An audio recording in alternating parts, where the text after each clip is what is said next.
नमस्कार। आज हम बात करेंगे भारत के संवैधानिक विकास के उस सफर की जो ब्रिटिश राज के दौरान शुरू हुआ। और देखिए, ये सिर्फ कुछ कानूनों या एक्ट्स की कहानी नहीं है, ये तो कहानी है एक पूरे राष्ट्र के जन्म की। तो सवाल यही उठता है कि आखिर ये हुआ कैसे? कैसे एक कंपनी जो यहां सिर्फ मसालों का व्यापार करने आई थी, उसने अनजाने में ही दुनिया के सबसे बड़े लोकतंत्र की, यानी हमारे देश की प्रशासनिक और कानूनी नींव रख दी।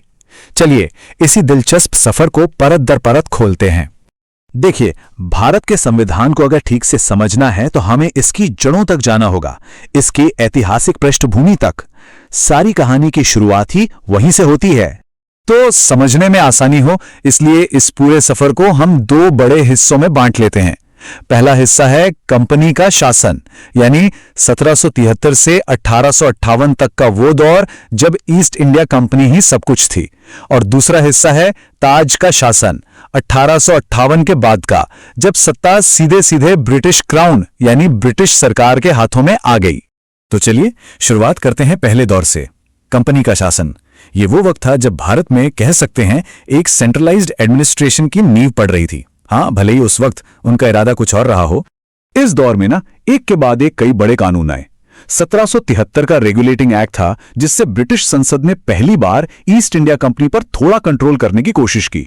फिर आए 1833 और 1853 के चार्टर एक्ट्स, जिन्होंने पावर को पूरी तरह से सेंट्रलाइज कर दिया। मतलब हर एक कानून अपने आप में एक टर्निंग पॉइंट था, जिसने भारत में शासन की दिशा ही बदल दी। अब ये जो 1773 का रेगुलेटिंग एक्ट है ना, ये सच में एक गेम चेंजर था। सोचिए, पहली बार ऐसा हो रहा था कि ब्रिटिश पार्लियामेंट सीधे सीधे ईस्ट इंडिया कंपनी के भारतीय मामलों में दखल दे रही थी, उसे कंट्रोल करने की कोशिश कर रही थी। सही मायनों में बदलाव की असली शुरुआत यहीं से हुई। तो इस एक्ट से बदला क्या क्या? बहुत कुछ। जो बंगाल का गवर्नर था, उसे अब गवर्नर जनरल ऑफ बंगाल बना दिया गया, एक बड़ा टाइटल। उसकी मदद के लिए 4 मेंबर्स की एक एग्जीक्यूटिव काउंसिल भी बनी। और तो और 1774 में कलकत्ता में एक सुप्रीम कोर्ट भी खोल दिया गया। सबसे जरूरी बात, कंपनी के जो कर्मचारी अपना प्राइवेट बिजनेस चला रहे थे, उस पर पूरी तरह से रोक लगा दी गई। अब आते हैं 1833 के चार्टर एक्ट पर। ये कह सकते हैं ब्रिटिश भारत में सत्ता के केंद्रीकरण की तरफ आखिरी और सबसे बड़ा कदम था। मतलब पावर को एक जगह इकट्ठा करने का जो प्रोसेस 1773 में शुरू हुआ था, वो यहां आकर अपने पीक पर पहुंच गया। और इस एक्ट के जो प्रोविजंस थे, वो तो एकदम क्रांतिकारी थे। अब बंगाल का गवर्नर जनरल भारत का गवर्नर जनरल बन गया, और ये पद संभालने वाले पहले शख्स थे लॉर्ड विलियम बेंटिंग। इतना ही नहीं, बॉम्बे और मद्रास के गवर्नरों से कानून बनाने की उनकी पावर ही छीन ली गई। और सबसे बड़ी बात, ईस्ट इंडिया कंपनी जो व्यापार करने आई थी, उसका वो काम ही खत्म कर दिया गया। अब वो सिर्फ और सिर्फ एक एडमिनिस्ट्रेटिव बॉडी यानी एक प्रशासनिक संस्था बनकर रह गई।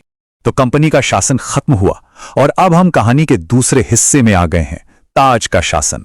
ये वो दौर है जब सत्ता कंपनी के हाथ से निकलकर सीधे ब्रिटिश क्राउन के कंट्रोल में आ गई। लेकिन इतना बड़ा बदलाव हुआ क्यों?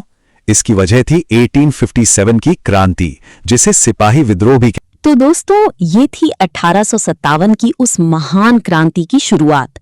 इसकी पूरी कहानी और इसके अनसुने किस्सों पर हम विशेष चर्चा करेंगे अपने अगले वीडियो में। तब तक के लिए बने रहिए हमारे चैनल विश्वकर्मा इंटरनेट कैफे पर।